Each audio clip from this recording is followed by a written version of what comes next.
All right, everybody, welcome back. This is episode 3 of AFSOC Unfiltered.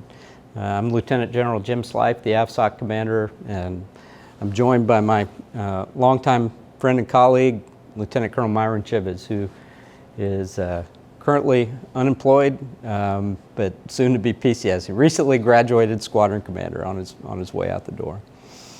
So, Myron, the last conversation we had, we kind of talked a little bit about how you and I met in Afghanistan, how we kind of came together when I was a wing commander. You came on board as one of the wing execs, and the kind of the beginnings of our relationship there. I thought maybe today you could help me kind of talk about the transformation that you kind of went through as you became more of an institutional person, you know. I mean, at some point we're all, as we join the Air Force, we're all asked to ascribe to a set of core values that we have. We're all asked to, you know, to put a little bit of our individuality aside. But you know, as you and I have talked over the years, what has become clear to me is that in many ways, you had to put a little more of yourself aside to really fit into this institution than I've had to over the years. And so maybe you could talk a little bit about kind of one of those early interactions that you and I had that caused you to feel like, okay, I know what it takes to succeed. So every airman has to conform to the organization when we join, which means there are a set of rules that the Air Force has said this is important to us, and you're going to abide by these institutional norms if you want to be a part of it. You know, day one we cut our hair, we put on the same uniform, and then we have Air Force instructions that just outline how we're supposed to do all these things, and that's conforming. And I feel like, and I believe that in addition to conforming, a minority of the airmen in the organization has to also assimilate. And assimilating is when a minority puts away some of their cultural, we're actually gonna have to cut that out, right? So I'm gonna start over here. So assimilating is giving up some of who you are in addition to conforming to the rules of the organization. Early on in my stint as your exec, I found out I'm playing to the camera versus just talking to you. I'm sorry. All right. So assimilating. When I was your exec, this is getting silly. All right. Do you want us to leave? No. Here you go. Do you want tissues? No. We're getting personal. Do you want me to poke you? No. Here we go. All right. So when I joined the Air Force, before I joined the Air Force, I had never shaved.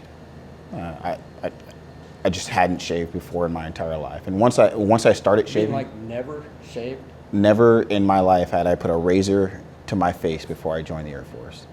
I had used clippers. I had used this thing called Magic Shave, which is like some cream you put on that actually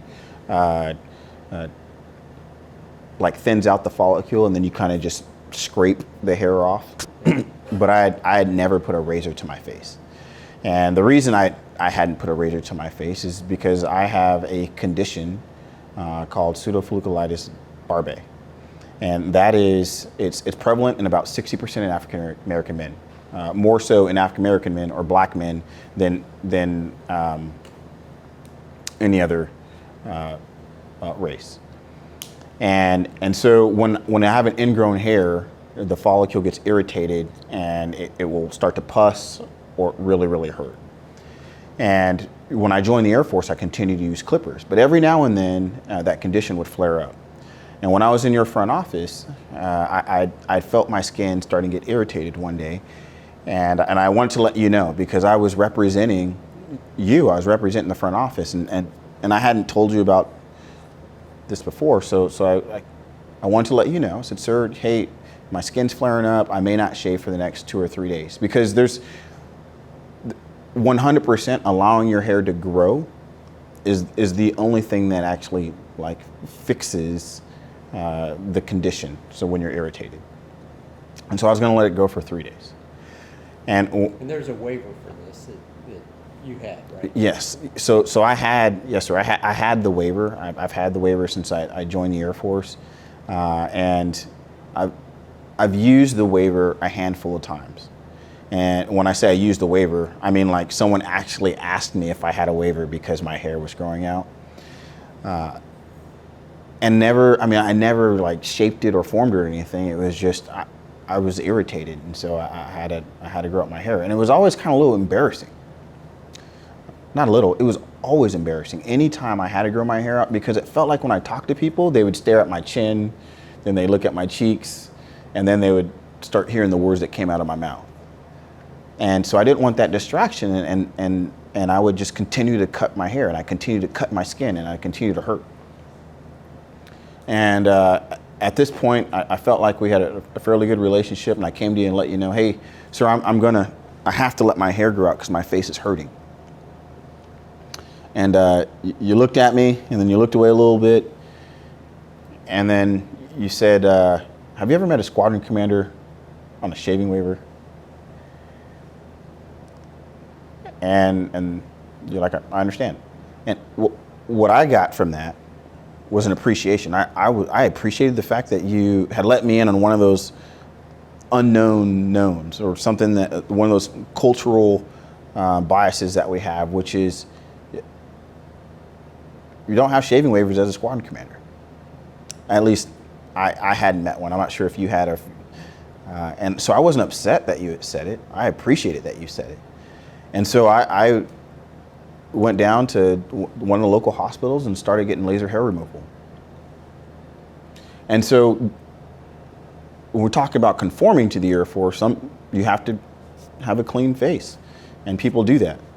Assimilating, I went from not just having a clean face, but removing my hair for good. And laser hair removal, for anyone that's never seen it, experienced it, or heard about it, it felt like someone taking a rubber band and smacking every follicle in my face.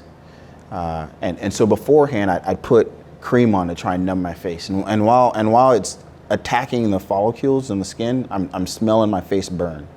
You know, the pain started to become overwhelming, and then throughout it, we'd have to pause.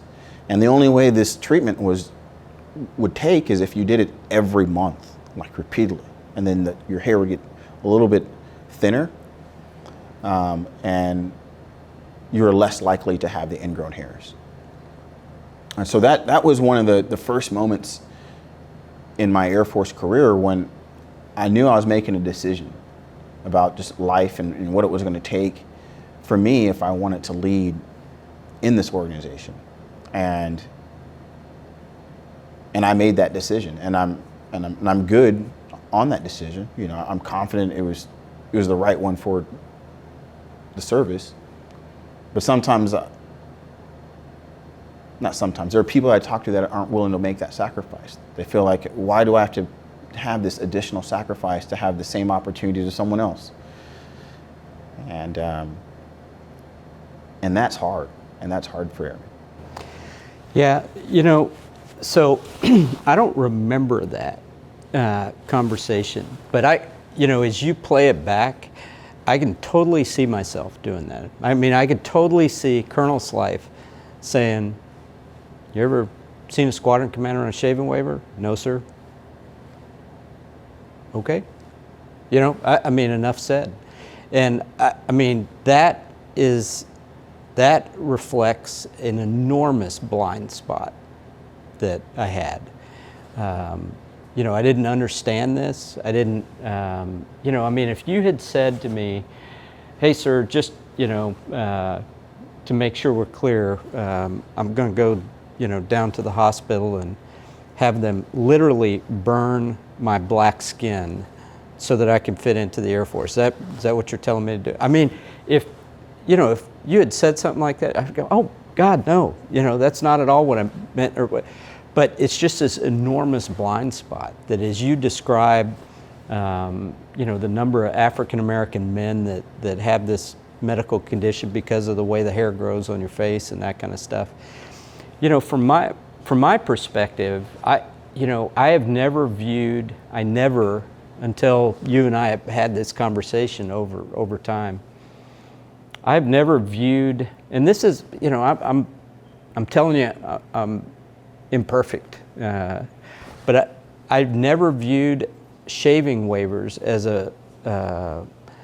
it's like they're not completely legitimate, or it's like an excuse to not, meet the standard. Hey, our standard is you gotta be clean shaven, and so somebody that has a shaving waiver, that's just an excuse because they don't want to meet the standard. Or maybe I felt like, somebody with a shaving waiver is trying to get one over on the Air Force, and the way sometimes I feel like people use waivers to avoid having to take some or all of the fitness test. This is a bias that I've got. It's an unconscious bias. I didn't, until you and I had this conversation, it never occurred to me that, why, this is actually a medical condition. And it never, of course, I didn't think it was a medical condition because it's never affected me. And so I just assumed that you're just like me. This is a great example of, the cultural blind spots that can develop, back to the cube example. If all I can see is that yellow square, I don't even know that there's a green triangle there.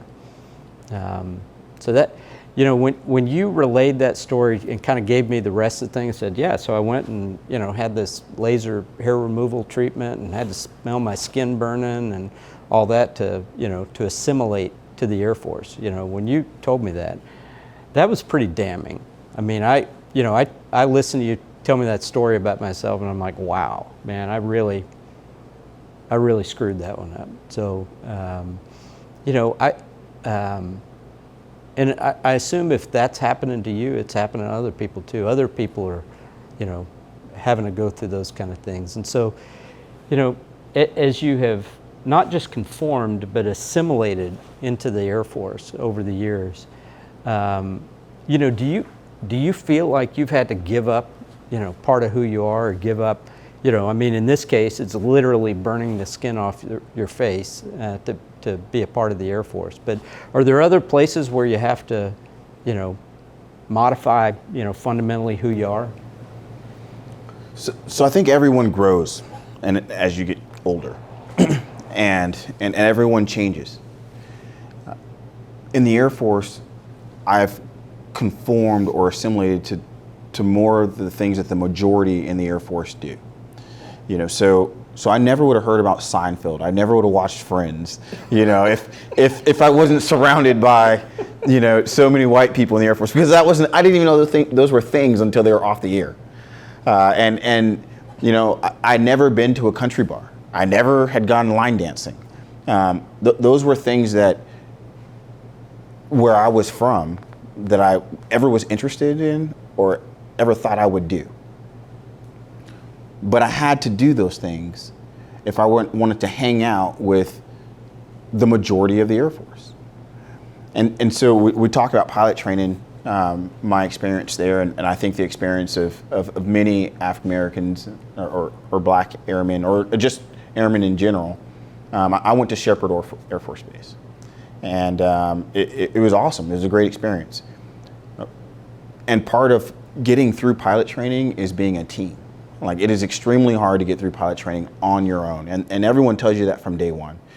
So in the debriefs, you share your debriefs. You learned, what happened on your sortie, and when you're flying with an instructor, you tell your peers, like, hey, if you fly with that guy, make sure you don't pull too many G's because he likes to black out, or whatever.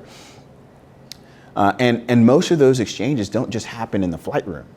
They happen when you're in someone's front room, when you're hanging out.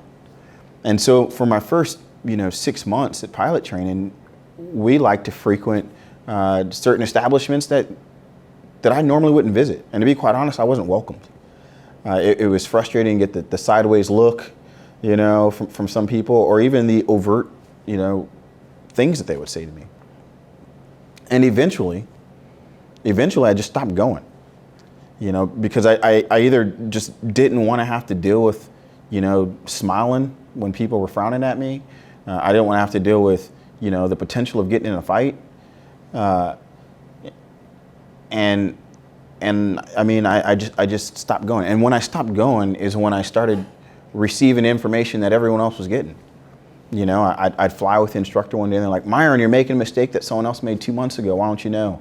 I told everybody. I told such and such to tell everybody. And I'd go ask them, like, oh yeah, we talked about it, before we went out last Friday. And it was just one of those things. Like, okay, well, if I want to hear the stories, if I want to be a part of the conversation, if I want to be as good as my peers in this Air Force, I'm going to have to assimilate to the culture. I'm going to have to go to these places. I'm going to have to watch these shows, and I'm going to have to watch these movies so I can get the inside jokes.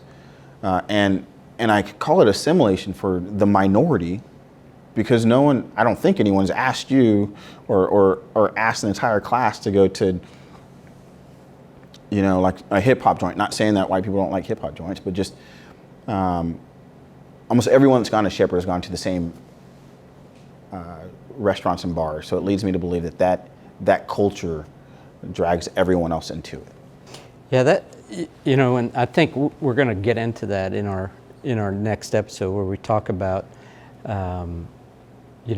the Air Force experience, but also the American experience, right? Because every one of our Air Force bases is in a community someplace, and so there's, it's not like the line dancing places in Wichita Falls, Texas, are all on Shepherd Air Force Base, right? I mean, you got to go outside the gate, and if that's what the local community's doing, then airmen have to live in that environment. So that'll be a rich episode, because I think there are a lot of things like that many of us don't realize the challenges that our African American airmen have to deal with just living in the communities that they have to live in. I mean, these are American problems. They're not Air Force problems in many ways.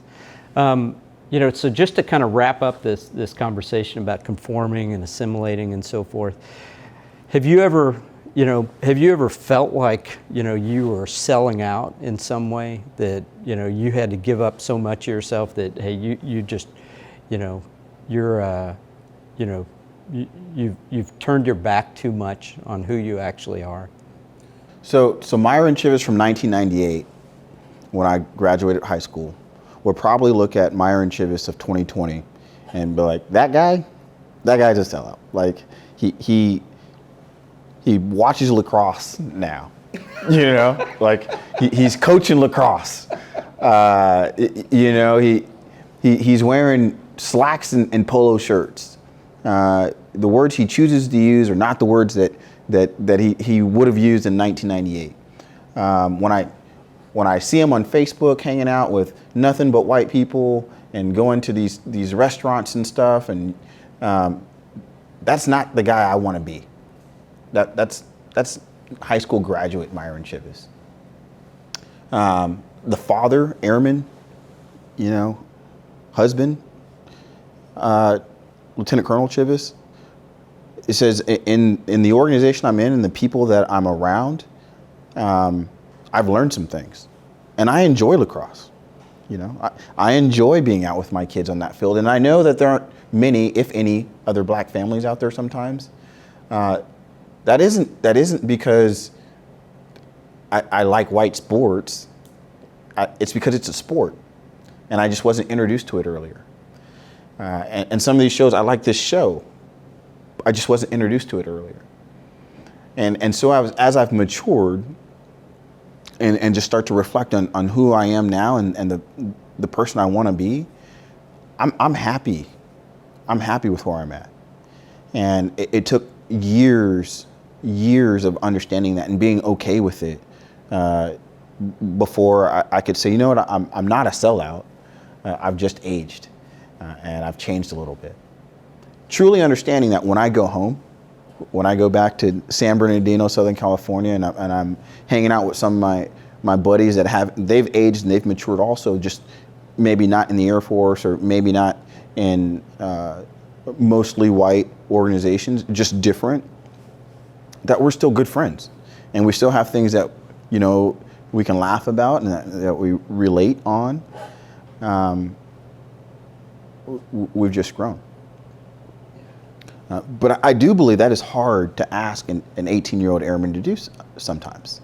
You know, 18-year-old Myron Chivas would have found it extremely difficult to make the decision to get laser hair removal. 18-year-old Myron Chivas would have found it extremely difficult to not just have a haircut that conformed to the Air Force, but a haircut that made people comfortable. So there's a difference between meeting the regs, you know, and making people around me comfortable. And, you know, we talk about professionalism in the Air Force and what a professional haircut looks like. You know, there are airmen out there that have, I'm talking specifically about black airmen. There are black airmen right now that have sponged hair. Are you familiar with sponge hair? I have recently become familiar with sponged hair. Right. So it is growing the top out a little bit, and then taking care of it to where it's like really nice and shiny, and then sponging it. It's a sponge that actually puts curls in the hair, and so in uniform, and I this is embarrassing. I am guilty of this. The first time I saw someone in uniform with them, I'm like, is that that's different. This is a black man looking at a black airman. I'm like, that's different. But that looks good, right? And then I saw him in civilian clothes. I'm like, man, that is sharp. All of it was in regs. It was just different. And then when I you know, saw that or had that feeling, I started to look back on previous black airmen, general officers, and one of my favorites is Chappie James, General Chappie James. And I look at all his pictures and how he had a small fro, well within regs, with the mustache. And when I think about professionalism now, I don't think about I didn't think about the picture of Chappie James, and I just had to change my perspective. And then I was like, well, I'm in a position now, being one of the very few black squadron commanders, to help those airmen be comfortable. And so I chose every February, I call it my Chappie James February, where I would grow my hair out and grow my mustache and try as best I could to look like Chappie James in terms of my hair. And when people ask me about it, I'm like, well, that's different. Like, it's within regs, and you know me. This is personal. You all know me. I am a professional. I try to be a professional at all times, and my hair hasn't changed it. And I'm within regs. And I look like your airman. And that was important to me. Yeah, that's awesome.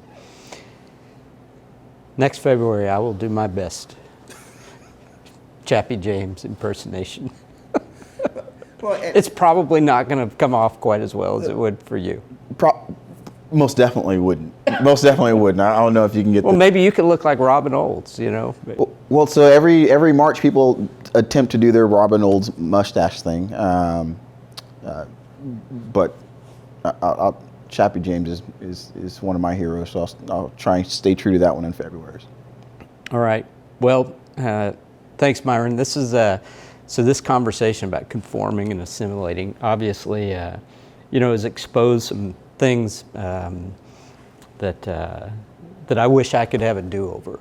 You know, I wish I had never kind of offhandedly told you, you know, how many squadron commanders have you seen with a shaving waiver? You know, I'm embarrassed by that.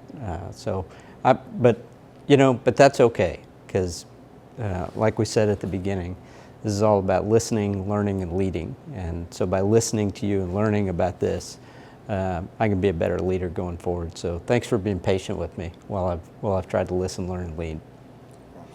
Okay, so I think next time around we're going to talk a little bit more about some of our experiences in the squadron. You know, you mentioned at UPT and really some of the challenges that you've probably had that, you know, have just never come up in my career. So looking forward to that conversation, Myron. Thanks, Jordan. And this has been two ways. Like this has been a conversation for years. It is.